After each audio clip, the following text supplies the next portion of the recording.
সকাল সকাল চায়ের সাথে কি খাবো ভাবছি জানো তো।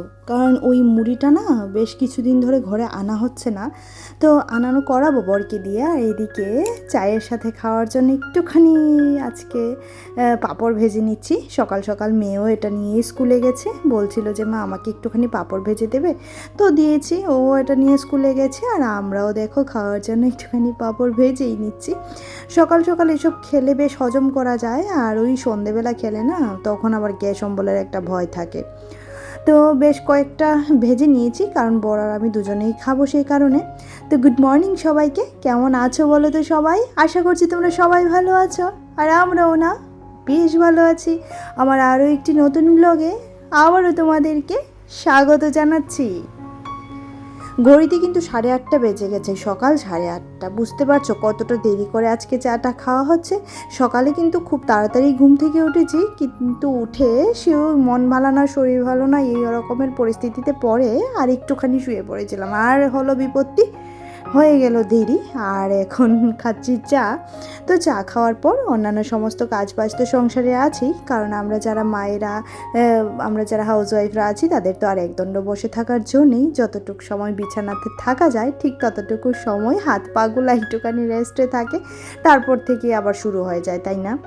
তো এদিকে দুজনের চা রেডি হয়ে গেছে, এবার চাটা খেয়ে নিই। তারপর চা খাওয়ার পর দুদিন হয়েছে এগুলাকে জল দেওয়া হচ্ছিল না, তো একটু একটু করে এদেরকেও জল দিয়ে দিলাম। কারণ জল না দিলে এরা আবার খাবার পায় কোথা থেকে বলো, আর জল না পেলে তো ওরা শুকিয়ে পাকিয়ে একাকার হয়ে যাবে। আর গাছগুলিকে কেটে দেওয়ার পর এত সুন্দর ঝাপালো হয়েছে যে মনে হচ্ছে এবছর ভালোই ফুল ফুটবে, জানো তো। আর ফুল আমি ভীষণ পছন্দ করি, আর এই বাগানটা তৈরির পেছনে অনেকটাই কারণ আছে। কারণ যখন আমি এ বাড়িতে প্রথম এসেছিলাম তখনই আমার গুরুদেব আমার সঙ্গে এসেছিলেন, কিন্তু ফুল পেতাম না পুজো দেওয়ার জন্য, অনেকের অনেক কথাও শুনতে হয়েছে। তারপরে একদিন মিঠির বাবা আমাকে অনেক ফুল কিনে এনেছিলাম, জানো তো। ফুল কিনে এনে পুজো দেওয়াটা তো অনেকটা পরিমাণে, যখন সিজন থাকে তখন তো ভালো, আর সিজন যখন থাকে না তখন ফুলের দামও কিন্তু বেড়ে যায়। তারপর ও আমাকে একটা জবা গাছ এনে দিয়েছিল, তো সেটাকে আমি পুরনো একটা টব ছিল সেটাতে বসিয়েছিলাম। আর তার থেকেই আমার বাগানের নেশা বলতে পারো। এগুলাকে আমি পরিষ্কার পরিচ্ছন্ন রাখি। তোমরা তো দেখতেই পাও যে প্রত্যেকটা গাছ ধরে ধরে যত্ন করা, পরিষ্কার করা। আর আমার সারাদিনের কাজের মধ্যে ভালো লাগার একটা জায়গায় হচ্ছে এই বাগানটা, বেশ ভালো লাগে আমার। আর এদিকে একটুখানি ফাস্ট ফরওয়ার্ড করে দিয়েছি, কেন বলো তো? কারণ প্রচুর জামা কাপড় ধুয়েছি, সেগুলি মেলা তোমাদের সাথে শেয়ার করছি সে কারণে। আর একটুখানি ক্লিপটা মেরে দিচ্ছি, কারণ এখন যা হাওয়া দিচ্ছে, ফাগুনের হাওয়া, তো সেই কারণে না সব জামা কাপড় এদিক থেকে ওদিক পড়ে যাওয়ার সম্ভাবনা আছে, সে কারণে একদম ক্লিপ মেরে দিচ্ছি যাতে পড়ে না যায়, অন্ততপক্ষে ওই দড়িতেই ঝুলে থাকে। আর মেয়েরও বেশ কয়েকটা জামা কাপড় ধোয়া হয়েছে, অনেকগুলা। তারপর বেড কভার মিলিয়ে, বেড কভার, বালিশের বইয়ের সমস্ত কিছু মিলিয়ে অনেক কিছু ধোয়া হয়েছে। মেয়ের স্কুল ড্রেসগুলোও ধুয়ে দিয়েছি। আজকে যেহেতু শুক্রবার, বারটা বলা হয়নি, দেখেছো? প্রত্যেক দিন এই বার বলাটা আমার যে কেন ভুল হয় সেটাই বুঝে উঠতে পারি না। তো আজকে শুক্রবার, সে কারণে ওর মেইন ড্রেসটা ধুয়ে দিয়েছি, আর বাকিগুলি যখন পরে আসবে সেগুলা আগামীকালকে নয় ধুয়ে দেব। আর এদিকে বালিশের ওয়্যারগুলোও সমস্ত কিছুতে একদম ভালো করে ক্লিপ আটকে দিচ্ছি।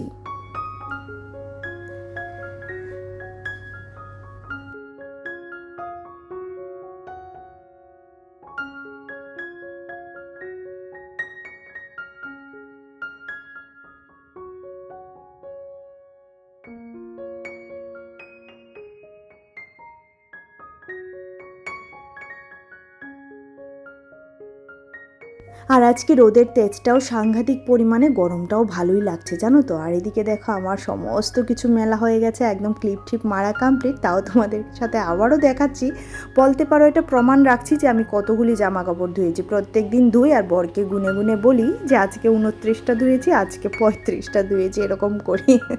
ওই মানে মজা লাগে এই ব্যাপারটা, জানো তো। এই ব্যাপারটা বেশ ভালো লাগে কিন্তু বরের সাথে শেয়ার করতে, যে আজকে এতগুলা জামা কাপড় ধুয়েছি, আজকে এতগুলা কাজ করেছি। আসলে কি বলো তো, আমারই তো সংসার, আমারই তো ঘর, আমারই তো করতে হবে, তারপরেও বরকে হিসেব দিতে না আমার ভীষণ ভালো লাগে।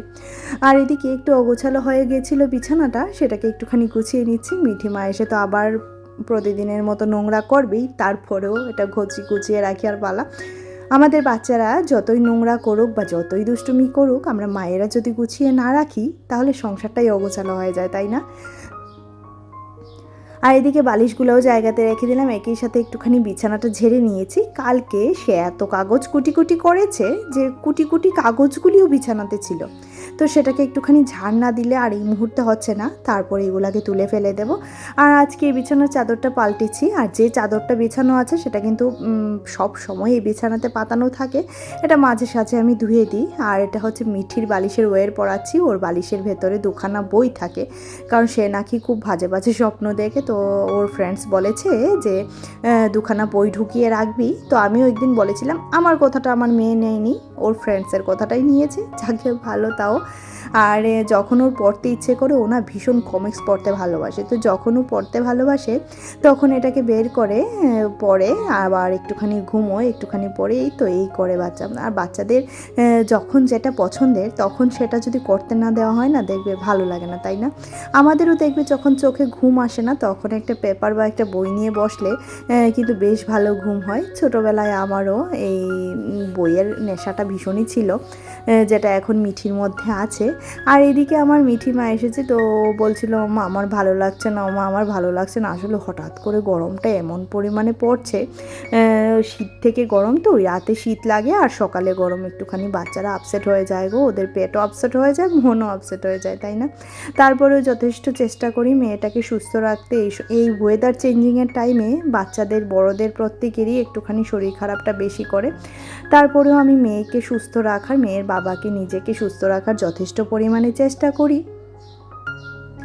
আর বক বক করতে করতে ওদিকে মেয়েকে আদর করা হয়ে গেছে। দেখো এবার বিছানার চাদরটা পেতে নিচ্ছি। আর আমার বিছানার চাদরগুলো তোমরা অনেকেই ভালোবাসো, অনেকেই বলো কি সুন্দর। আসলে কি বলো তো, এই চাদরগুলো এত কমে পাওয়া যায়, এত কম দামি, যে দেখতে এতটা সুন্দর লাগে কি বলবো। 200 টাকা হলেই একটা চাদর পাওয়া যায়। আর আমার ঘরে খুব বেশি দামি জিনিস আমি ব্যবহার করি না, কম দামে সুন্দর জিনিস ব্যবহার করি, কারণ ওই বাচ্চা ছোটো তো এত দামি বেড কভার বিছিয়ে সেটাকে নোংরা করবে, এমনও দিন যায় আমার মেয়ে কেচি দিয়ে ওই কেটে দেয় বেড কভার, জানো তো। তো সেই কারণে আমি খুব কম দামি জিনিস ব্যবহার করি, যাতে ও নোংরা করলেও তাড়াতাড়ি করে ধুয়ে দিতে পারি বা জিনিসটা নষ্ট না হয়। আর এদিকে একই সাথে দেখো সোফাটাও আমি একটুখানি গুছিয়ে নিচ্ছি, যেটা প্রতিদিনের কাজ। প্রতিদিন তোমরা দেখো, হয়তো বা তোমরাও বোর হয়ে গেছো, আর আমিও এটা করতে করতে বোর হয়ে গেছি, কিন্তু কিছু করার নেই ভাই। আমার যেহেতু ডেইলি ব্লগ, সংসারের মানুষ, আমি সংসারের সমস্ত কাজকর্ম তোমাদের সাথে একটু একটু করে তুলে ধরার চেষ্টা করি, সেই কারণে তোমাদের সাথে ভিডিও করা। আর তোমাদের মিষ্টি মিষ্টি কমেন্ট পড়তে এই ভিডিওর মধ্যে এত ভালো লাগে, এত ভালো লাগে যে কি বলবো। কিন্তু আর দুঃখ কোন জায়গাতে লাগে বলো তো, এত মানুষ দেখো কিন্তু লাইক সেই পরে 2, 3, 4, যাকে তোমাদের ভালো লাগে না হয়তো বা, সে কারণে তোমরা লাইক করো না। অবশ্যই করে যাদের ভালো লাগে প্লিজ আমার ভিডিওটিতে একটা লাইক করে দিও, কারণ তোমাদের লাইক, তোমাদের কমেন্ট অনেকটাই মোটিভেটেড হই আমি। আর নতুন নতুন ভিডিও বানানোর উৎসাহটা আরও অনেকটাই বাড়ে, যেহেতু আমি হাউসওয়াইফ। আমার সারাদিনের ব্যস্ততার মাঝখানে, বাচ্চার যত্ন, সমস্ত কিছুর মাঝখানে একটুখানি সময় নিয়ে তোমাদের সাথে ভিডিও শেয়ার করা, তো সেই কারণে না একটুখানি আমার কঠিন হয়ে যায় ব্যাপারগুলা। কিন্তু তারপরেও চেষ্টা করি আমি আমার ডেইলি লাইফটাকে তোমাদের সাথে তুলে ধরতে। আর সেই কারণেই তোমাদের সাথে তুলে ধরি আমার ডেইলি লাইফটা। তবে আমার মনে হয় বেশ কিছু আছো যারা এই ধরনের ডেইলি লাইফ পছন্দ করো বা ডেইলি লাইফ ভালোবাসো, তাদের জন্যই ভিডিও বানানো। আর এদিকে দেখো যে পরিমাণে চুল বেরোয়, মানে মাথা থেকে এত চুল পড়ছে এই ওয়েদার চেঞ্জিংয়ে। মিঠির আমার দুজনার সেম, তো চুলের সাথে ওই মানে ঘর ঝাড় দেওয়ার সাথে এত চুল বেরোয় যে কি বলবো। তো এদিকে ঘরটা আমার ঝাড়ু দেওয়া হয়ে গেছে, এবার এই ঘরটাও চলে এসেছি ঝাড়ু দিতে। আর আমি একটুখানি ফাস্ট ফরওয়ার্ড করে দিয়েছি, তো সেই কারণে তোমাদের মনে হতে পারে আমি খুব তাড়াহুড়ো করছি। না গো, এই ঘরটা আমি খুব আস্তে ধীরেই পরিষ্কার করি, যেহেতু গোপোষণা বসে থাকেন, ওনার নাকে মুখে ধুলো টুলো যেতে পারে, সেই কারণে খুব আস্তে ধীরেই পরিষ্কার করার চেষ্টা করি। আর সেটাই করে থাকি, কিন্তু ফাস্ট ফরওয়ার্ড করে দেওয়ার কারণে একটুখানি তোমাদের দেখতে হয়তো বা মনে হতে পারে যে আমি তাড়াহুড়ো করছি। তারপর মেয়েটাকে একটুখানি গ্লুকোজ গুলে দেবো, যেটা প্রতিদিন স্কুল থেকে আসার পর ওকে দেওয়া হয়। ওর পাপার তো একদম স্ট্রিক্ট অর্ডার যে মেয়েকে আগে গ্লুকোজ দেবে, কারণ ওর অনেক সময় মানে ওর ইউরিনে অনেকটা সমস্যা হয়, সে কারণে গ্লুকোজটা ওকে আমি প্রত্যেক দিন 1 গ্লাস বা 2 গ্লাস করে দিই। আর তারপর এই গ্লুকোজটা খাওয়ানোর পর ওকে স্নান ধান করাবো, সমস্ত কিছু তো আছেই। চলো আগে ওই গ্লুকোজটা ওকে দিই। আর এটা খেতে এতটা নখরামি করে যে কি বলবো তোমাদেরকে। এই দেখো এখানে বসেছে এবার ওই কার্পেটটা পেতে, এবার ওটা খাচ্ছে, ও খেতে থাক, আমি আমার কাজ করতে থাকি। তারপর ওকে বিছানাতে তুলে দিয়েছি, বলেছি এবার বিছানাতে উঠে বস, আমি ঘরদোর মুছবো, আমার ঘরদোর মোছার কাজটা এখনও বাকি আছে। আর মেয়ে আসার আগে কাজগুলি করে নিতে পারলে না বেশ ভালো হতো, কিন্তু ওই যে এডিটিংয়ের কাজটা একটুখানি বাকি ছিল, সেই কারণে একটুখানি দেরি হয়ে গেছে। কিন্তু কি করি বলো, একা হাতের সংসার, দেরি হলেও নিজেরই করতে হবে, আর ওই তাড়াহুড়ো হলেও নিজেরই করতে হবে, কিচ্ছু করার নেই। আর একদিকে যেমন এই জিনিসটার একটা অ্যাডভান্টেজ আছে যে তুমি তোমার কাজটা তোমার সময় মতো তুমি করবে। তার একটা ডিসঅ্যাডভান্টেজ কি বলো তো, যেহেতু ঘরে কোনো ধরনের হেল্পিং হ্যান্ড নেই, তাই নিজের কাজটা অনেক সময় এতটা বোরিং লাগে যে কি বলবো। কিন্তু তারপরেও আমার সংসার, আমার সবাই তো, আমার নিজের সংসারটাকে গুছিয়ে পরিপাটি করে রাখতে না পারলে আমারই লস। তো সেই কারণে আমি আমার সংসারটার পেছনে অনেকটা পরিমাণে খাটনি করি, আর সংসারটাকে ভালোবেসে করি, জানো তো। কারণ ওই আমার জীবনে না সেরকম পাওয়ার মতো কিছু নেই, আর আমি সেরকম কিছু চাইও না। আমার পারিপার্শ্বিক পরিস্থিতিটা যাতে ভালো থাকে, এবং আমার চারপাশের যত সমস্ত মানুষ আছেন সবাই যাতে ভালো থাকেন, কারোর যাতে কোনো ধরনের কোনো ক্ষয়ক্ষতি না হয়, সেটাই সবসময় ভগবানের কাছে প্রার্থনা করি। আর অবশ্যই করে নিজের ফ্যামিলির 2জন মানুষের জন্য তো সেটা স্পেশাল প্রার্থনা আছেই, তারা গোপোষণার কাছে যেন গোপোষণা যেন সবসময় ওদেরকে ভালো রাখেন, আর ওদের জন্যই সমস্তটা। আর এদিকে রান্নাঘরে চলে এসেছি, এবার রান্নাঘরটাও গুছিয়ে নেওয়ার পালা, আগে গ্যাসটা মুছে নিচ্ছি। তো চলো রান্নাঘরে কাজগুলি করতে করতে বেশ কিছু দিদি বোনেদের নাম নিয়ে নেওয়া যাক, মানে কমেন্ট পড়ে নেওয়া যাক। আমি তো আর নাম নিই না সেরকম করে, কমেন্টগুলো পড়ি, যারা যারা কমেন্ট করো তাদের কমেন্ট আমি অবশ্যই করে পড়ি।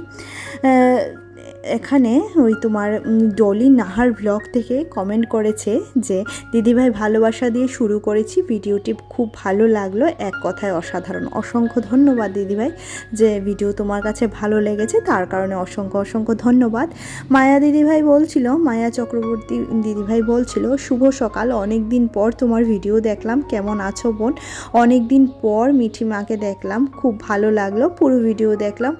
পূর্ণিমার দিন আমরা নিরামিষ খাই, ভালো লাগে। অসংখ্য ধন্যবাদ দিদিভাই।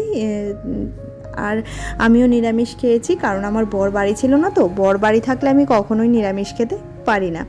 তারপর মনিকা দিদিভাই বলছিল হ্যাঁ গো, সব সময় কাজের মধ্যে থাকলে ভালো, শরীর মন দুটোই ফ্রেশ থাকে, আর সংসারটাও টিপটপ থাকে, তাই না? সত্যি দিদিভাই, আমি সারাক্ষণ এতটা ব্যস্ত থাকি, আর নিজেকে আমি এতটা ব্যস্ত করে নিয়েছি, এখন কোথাও যাওয়ার বা কারোর সাথে বসে 2 কথা বলার সময়টুকু আমার কাছে নেই। আর এই ব্যস্ততাটাকে আমি ভীষণই পছন্দ করি, ভীষণই ভালোবাসি। মৃত্যুর আগের দিন পর্যন্ত যাতে এরকম ব্যস্তই থাকতে পারি, সেটাই সবসময় ভগবানের কাছে প্রার্থনা করি। আর আমার মা তো আমাকে সবসময় বলে নিজের হাতে এত কাজ করিস, তোর কি বিরক্তি আসে না? বিরক্তি অবশ্যই আসে, দেখো একটা কাজ এত দিন ধরে যদি একই তালে করতে থাকি বিরক্তি আসে। সেই বিরক্তি থেকে ছুটি নেওয়ার জন্য মাঝে মধ্যে বেরিয়ে যাই ঘুরতে, সেটাই হচ্ছে আমার বিরক্তির মানে কাটানোর প্রধান পথ। আর এদিকে রুম্পা দিদিভাই বলছিল তোমার মন আর শরীর কেমন আছে, মিঠি মা কেমন আছে? আমরা সবাই ভালো আছি দিদিভাই, মিঠি মাও ভালো আছে। তবে তুমি ভিডিও দিচ্ছ না কেন? আমি প্রত্যেক দিন তোমাকে বলছি ভিডিও দাও, তুমি যে ওয়াচ টাইমটা পেয়েছো সেটাও কিন্তু এখন মাইনাস হয়ে যাচ্ছে। প্লিজ ভিডিও দাও দিদিভাই, ভিডিও দাও। আর দেখো এদিকে সমস্ত কাজকর্ম সেরে রান্নাঘরের, এবার রান্নাঘরটা একটুখানি মুছে নিচ্ছি, রান্নাঘরটা মুছে তারপর খাওয়া দাওয়ার পালা। আর খাওয়া দাওয়া বলতে আজকে কি রান্না করেছি বলো তো? আজকে ওই চিংড়ি মাছের বিরিয়ানি করেছি। ঘরে ছিল চিংড়ি মাছ, তো ডাল রান্না করতে হতো, মাছ রান্না করতে হতো, তো এত শত কঠিন কিছু না করে পারে বিরিয়ানি করে নিয়েছি। আর এত টেস্টি হয়েছিল বিরিয়ানিটা, যেহেতু খাওয়ার পর ভয়েস দিচ্ছি সেই কারণে তোমাদেরকে জানাতে পারছি ভীষণ ভালো হয়েছে, ভীষণ ভালো। তোমরা যদি চাও তাহলে অবশ্যই একদিন আমি এই চিংড়ি মাছের বিরিয়ানিটা আবার করব আর তোমাদের সাথে রেসিপিও শেয়ার করব। আর আমি যবে থেকে ঘরে বিরিয়ানি বানাই আমার একদম বাইরের বিরিয়ানি ভালো লাগে না বললেই চলে, একদমই ভালো লাগে না। আমি ঘরের বিরিয়ানিটাই আমার ভীষণ পছন্দের, সেই কারণে আমি ঘরের বিরিয়ানিটাকে ভীষণ ভীষণ মিস করি ভাই। দোকানের বিরিয়ানি তো আমার একদমই ভালো লাগে না, যখনই আমার খাওয়ার ইচ্ছা আমি ঘরেই বানাই খাই। আর এদিকে মিঠিকে খাওয়ার দিয়ে নিচ্ছে, এবার মিঠি খেয়ে ঘুমিয়ে পড়বে, তারপর আমরা দুজনা খাবো, আমাদের জন্যও বেড়ে নিচ্ছি। মিঠির বাবা চলে এসেছে স্নান ধান করে, দেখতেই তো পাচ্ছ দুখানা থালার। আজকে আমিও একটুখানি বিরিয়ানি খাবো, যদিও আমি ভাত খাই না, পুরো দিনটাই রুটির উপর থাকি, কিন্তু এই বিরিয়ানি দেখে না লোভ সামলানো যায় না। আর এরকম গরম গরম হবে বেশ ভালোই লাগে, তাই না? তো এদিকে মেয়েটা খাচ্ছে, ওকে বলছিলাম কেমন হয়েছে দেখ। ও তো আর ভালো করে রিভিউ দিতে পারে না, তবে ও বলছিল যে ভালো হয়েছে মা, গরম ভীষণ।